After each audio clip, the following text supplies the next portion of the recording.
here you turn it on, the switch, main switch, on. Controller is on. This is the first timer, second timer. If you want to work on manual without timer, just push first speed.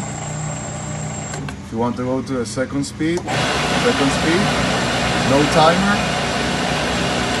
If you want to work with both timers, this is the timer for the first speed and this is for the second speed. You start, you set it up 3 minutes, 5 minutes, second speed.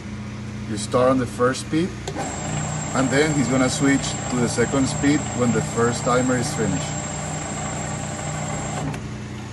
If you want to work only with one speed and timer, just set up the first timer 3 or whatever time you need and then 0 on the second one. So it's gonna stop when the first speed is finished. And if you want to work only with the second speed and timer, 0 for the first timer, second speed, push,